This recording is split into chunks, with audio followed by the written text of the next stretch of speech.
Kali ini kita belajar tokoh gerakan kooperatif dunia.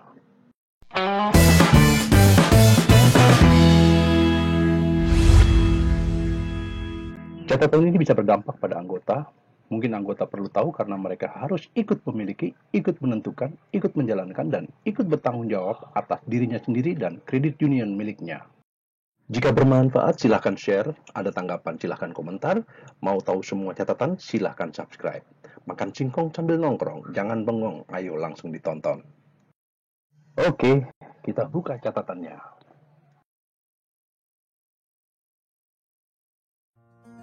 Tokoh cooperation di Inggris, Robert Owen, dianggap sebagai pelopor gerakan koperasi. Ia percaya bahwa karakter seseorang dibentuk oleh pengaruh lingkungan, kesempatan pendidikan, dan kondisi kerja yang kurang baik. Visinya mewujudkan desa-desa untuk saling bekerja sama.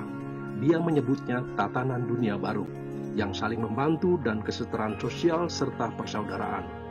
Pengikutnya disebut kooperator.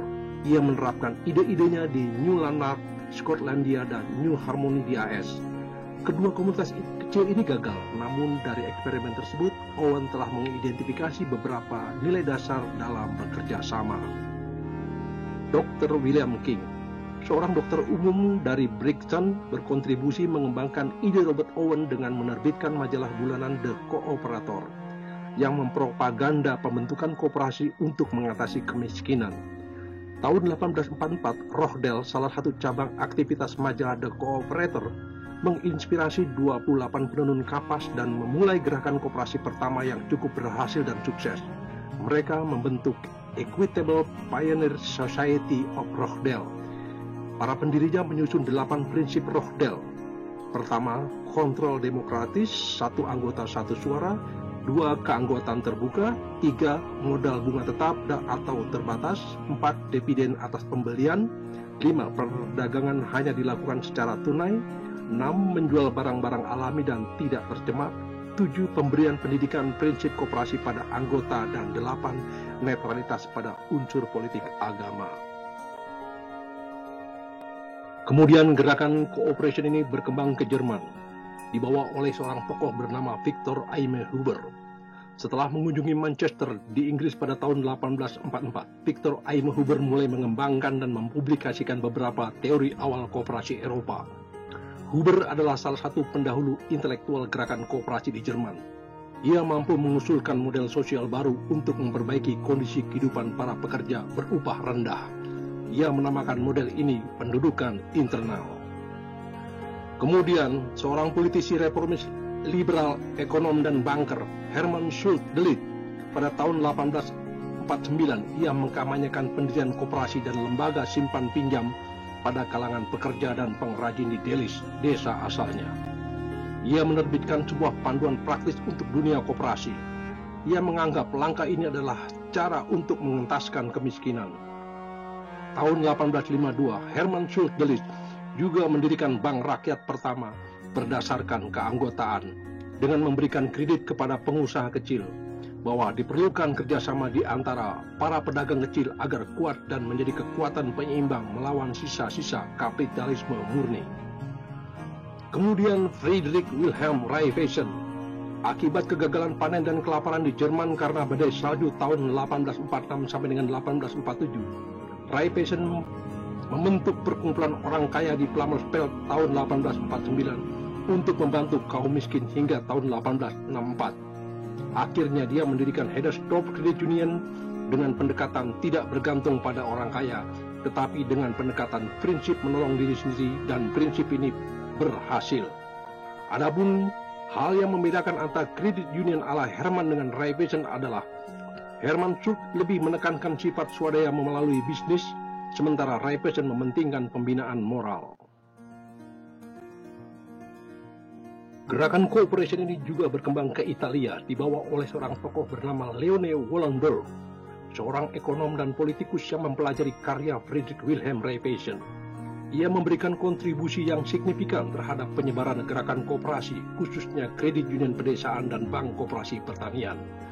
Bersama dengan 30 pekerja dan pemilik tanah kecil, mendirikan kredit union pedesaan pertama di Italia, di Loregia pada tahun 1883. Kredit union yang diperkenalkan Wallenberg tidak menerima modal dari pihak luar, kecuali anggota. Selain itu, dividen tidak dibayarkan ke anggota bila ada keuntungan dialokasikan ke dalam dana cadangan untuk menjaga kerugian akibat kredit macet. Bila sudah cukup besar dan dana cadangan tersebut juga dipakai untuk membiayai ongkos operasional. Tujuan dari kredit union ini adalah untuk membantu penyewa pemilik tanah kecil dan pekerja pertanian untuk bangkit dari kemiskinan dengan memberikan pinjaman bunga rendah dalam jangka waktu panjang. Pada tahun 1885, ia mendirikan publikasi bulanan Cooperazione Rurale, kerjasama perdesaan, yang diterbitkan hingga tahun 1904. Kemudian Luigi Luzzati, negarawan dan ekonom Italia, orang Yahudi pertama yang menjadi Perdana Menteri Italia. Ia membawa dan memperkenalkan Bank Rakyat Hermann Schuldelic di negara Italia. Beberapa pembaharuan dilakukan oleh Luzzati, antara lain diterapkan prinsip simpanan kecil agar banyak orang miskin dapat menjadi anggota dan menabung, berbasis sukarela, pelayanan jemput bola, dan dapat menerima simpanan dari non-anggota. Namun syarat pinjamannya dilakukan lebih ketat. Ia juga mempromosikan koperasi pekerja, kredit union, dan skema asuransi sukarela yang memungkinkan masyarakat mengambil kendali atas masa depan mereka. Gerakan cooperation juga berkembang di Kanada. Henry William Wolff, tokoh Inggris, seorang jurnalis dan penulis buku, memperkenalkan kredit union, terutama versi renovation di Austria, Prancis, Inggris, dan Kanada. Setelah bekerja di bidang pertanian dan tinggal lama di Vosges, daerah pegunungan rendah di Prancis Timur dekat perbatasan dengan Jerman, dan di Black Forest, pegunungan berhutan luas di negara bagian Baden-Württemberg di barat daya Jerman. Meskipun tak berkembang sepesat di daratan Eropa, dialah yang pertama-tama perintis kredit union di seberang Samudra Atlantik Kanada. Wolff menjadi aktif dalam gerakan koperasi pada tahun 1895, menjadi pendiri Aliansi Koperasi Internasional, menjabat sebagai presiden bersama hingga tahun 1907.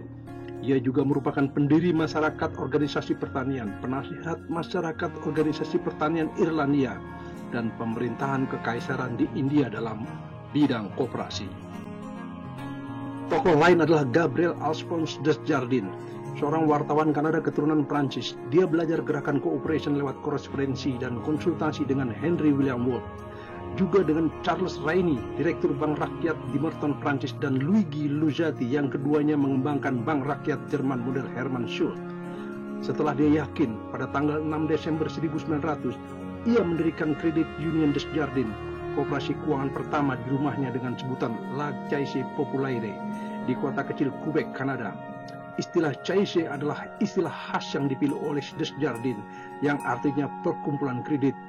Dialah orang pertama yang memperbaiki sebutan bank menjadi perkumpulan orang yang mengelola bersama secara mandiri.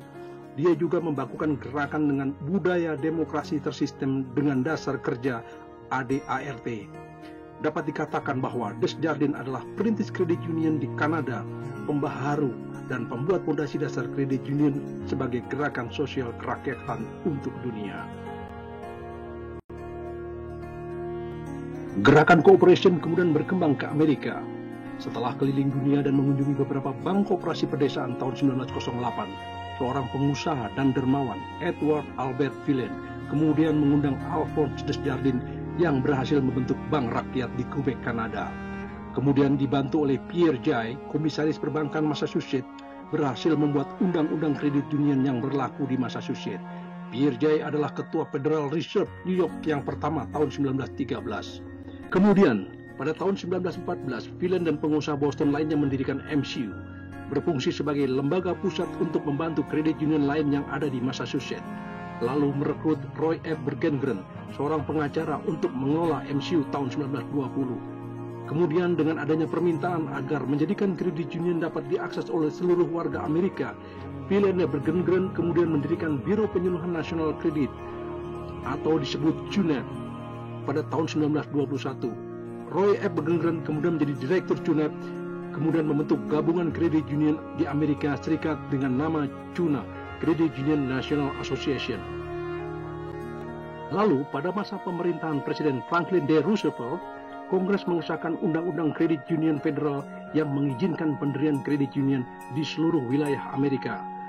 Tahun 1963, John F. Kennedy menandatangani rancangan Undang-Undang Kredit Union menjadi Undang-Undang Internasional. Dengan rancangan itu, memungkinkan Federal Credit Union beroperasi lebih luas dan fleksibel. Dengan perkembangan kredit union yang pesat, kemudian terbentuklah World Council of Credit Union tahun 1970. CUNA tetap menjadi bagian dari WOCU. Edward Auffielen diakui sebagai Friedrich Wilhelm Raiffeisen Amerika dan diberikan predikat Father of the American Credit Union System. Kemudian gerakan cooperation berkembang ke Korea, dibawa oleh Suster Gabriel Murherim MM, dimulai dengan menghadiri pertemuan American Council for Voluntary Agencies in Foreign Services.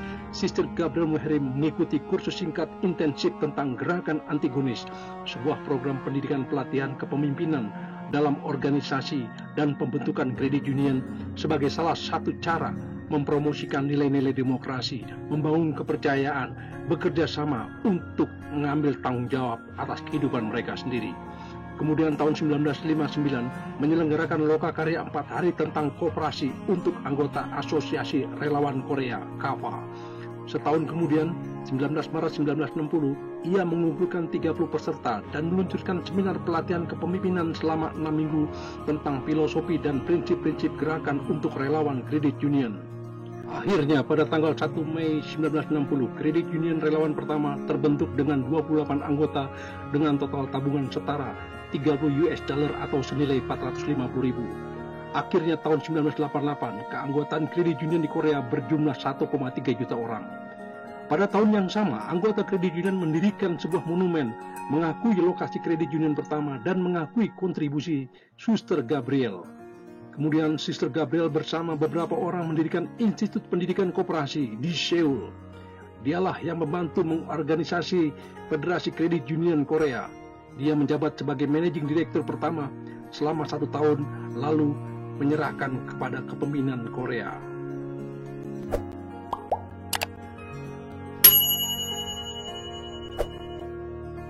Kemudian gerakan cooperation ala Ersdorf Credit Union Raiffeisen juga hadir di Indonesia. Kehadiran Credit Union di Indonesia tidak lepas dari seorang misionaris dari Jerman bernama Carolus Albert SJ, kelahiran Ostrit, Jerman Selatan. Ia ditugaskan ke Indonesia pada Desember 1958 di Girisonta, Jawa Tengah. Setahun kemudian, 1959, Pastor Albert menjadi warga negara Indonesia berganti nama menjadi Karim Arbi. Tahun 1980, Pastor Karim pernah bertugas di paroki Tanjung Priuk, lalu tahun 1985 di paroki Durensawit sampai 1990. Pada usia 61 tahun, dia bertugas di Tili, Timor. Sayangnya, pada tanggal 11 September 1999, ia tertembak oleh orang tak dikenal saat melindungi para pengungsi yang menderita di Dili. Pastor Karim dikenal sebagai pelopor lahirnya Credit Union di Indonesia dengan membentuk CUCO, Credit Union Counseling Office.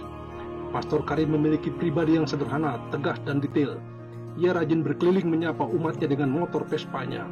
Dalam pelayanan sebagai gembala, dia lebih suka datang sendiri ke rumah umatnya.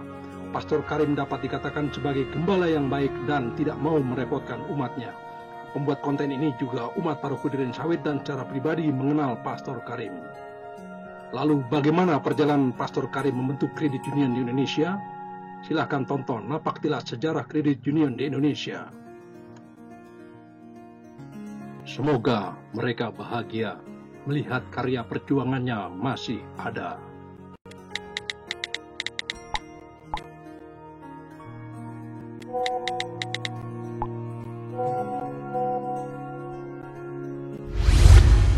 Jika ada yang kurang, saya minta maaf. Jika ada kelebihan, nggak perlu dikembalikan. Jari kelingking digigit kepiting. Thank you for everything. Sampai jumpa di catatan belajar Credit Union selanjutnya.